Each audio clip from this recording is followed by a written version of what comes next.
Assalamualaikum warahmatullahi wabarakatuh. Perkenalkan, nama saya Rabani yang memiliki Wicaksono dari kelas 10 MIPA 1 absen 29.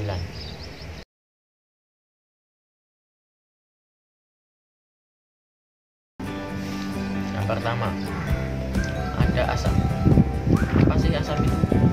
Asam adalah suatu senyawa kimia yang dilarutkan dalam air akan menghasilkan pH di bawah, yaitu antara pH 1, pH 2 sampai pH 6. Contoh asam seperti berikut, yaitu tomat, jeruk, nanas maupun lemon dan sebagainya.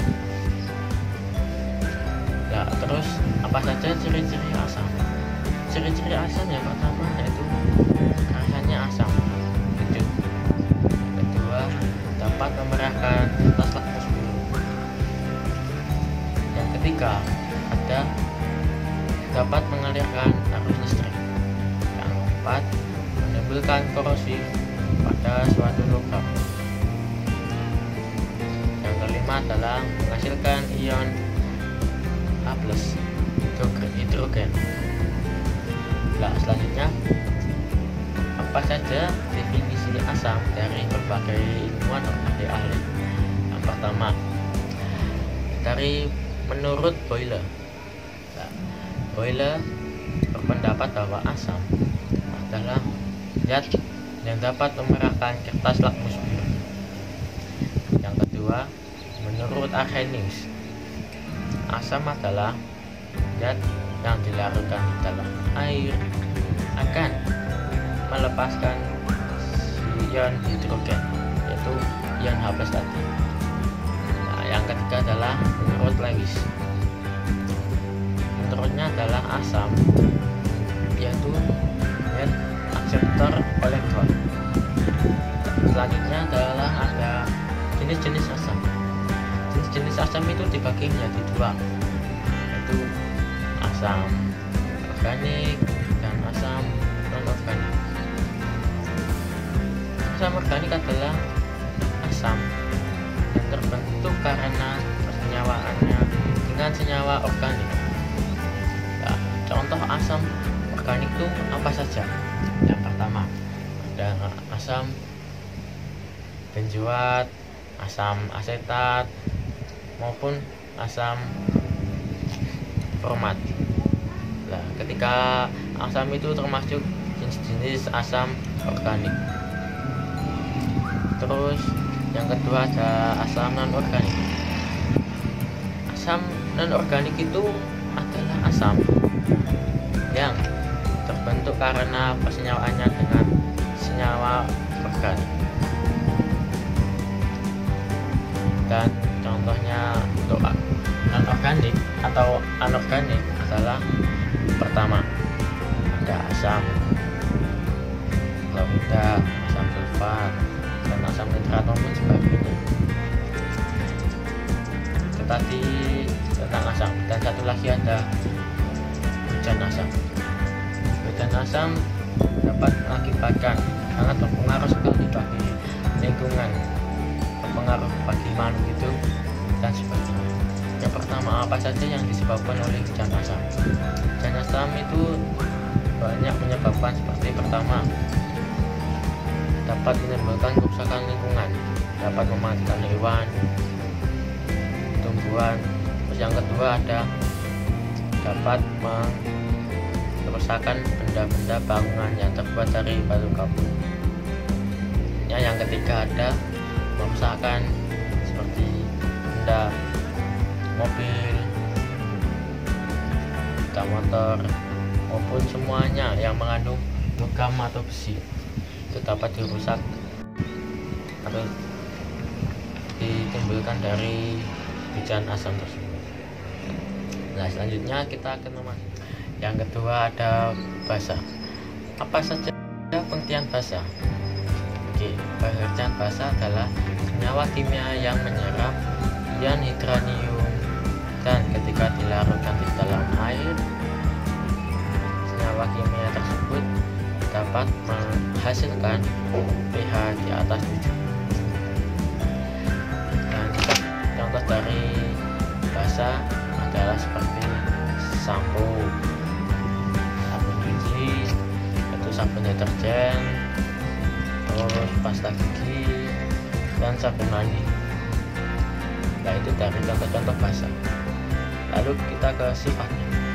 Kalau sifat basa yang pertama ada tidak dapat menekan korosif. Itu berbeda dengan asam. Kalau asam bisa, tapi basa tidak bisa. Juga basa tidak dapat menghantarkan arus listrik. Yang ketiga, basa dapat memberikan kertas lakmus merah berubah menjadi warna biru. Yang keempat, menghasilkan ion OH-. Yang kelima, basa terasa licin di kulit saat kita pegang, jadi basanya itu licin, seperti sampo maupun sabun. Kita akan ke definisi basa menurut dari berbagai pendapat ahli atau ilmuwan. Pertama, menurut Boyle, basa adalah zat yang dapat memberikan kertas lakmus merah. Kedua, menurut pendapat Arrhenius berpendapat bahwa basa adalah zat yang dilarutkan dalam air akan melepaskan ion hidrosida, yaitu ion OH- tersebut. Yang ketiga, menurut Lewis, dia berpendapat bahwa basa adalah zat sebagai pendonor elektron. Dan sebenarnya jenis-jenis basa. Jenis basa ada dua, basa kuat dan basa lemah. Kalau basa kuat yaitu seperti natrium hidrosida, barium hidrosida, dan kalsium hidrosida, dan sebagainya. Kalau pada basa kuat ini itu berjumlah 8. Tapi selain ke-8 itu berarti mereka termasuk basa lemah. Lanjut, kita akan memasuki basa lemah. Basa lemah yaitu sebagai contoh sebagai berikut. Ada emas hidrosida, nikel hidrosida, mineral hidrosida, oksid hidrosida, dan sebagainya. Nah, seperti itu contoh dari basa kuat dan basa lemah. Yang ketiga ada garam. Apa pengertian garam tersebut? Garam adalah senyawa ionik yang terdiri dari ion positif dan ion negatif, sehingga membentuk senyawa yang netral. Gimana maksud netral tersebut? Yaitu tidak ada asam maupun tidak ada basa, jadi tengah-tengah atau normal. Terus untuk mengecek keasaman atau kebasaan dari larutan atau cairan diperlukannya adanya indikator. Indikator juga dibagi menjadi dua, yaitu indikator alami dan indikator buatan. Indikator alami yaitu indikator yang terbuat dari bahan-bahan alam seperti bunga, buah-buahan, sayuran, dan sebagainya. Contohnya ya seperti kunyit, kubis kol merah, dan bunga sepatu, dan sebagainya. Terus indikator buatan. Indikator buatan yaitu indikator yang dibuat oleh manusia, jadi bukan di alam. Itu seperti kertas lakmus yang tadi yang saya sebutkan, lakmus merah maupun lakmus biru. Terus ada juga pH meter dan larutan universal. Jadi semuanya itu untuk mengecek senyawa, asam, basa, dan sebagainya. Jadi demikian yang saya sampaikan, semoga bisa dipelajari dan tetap semangat untuk belajar walaupun pandemi seperti ini. Assalamualaikum.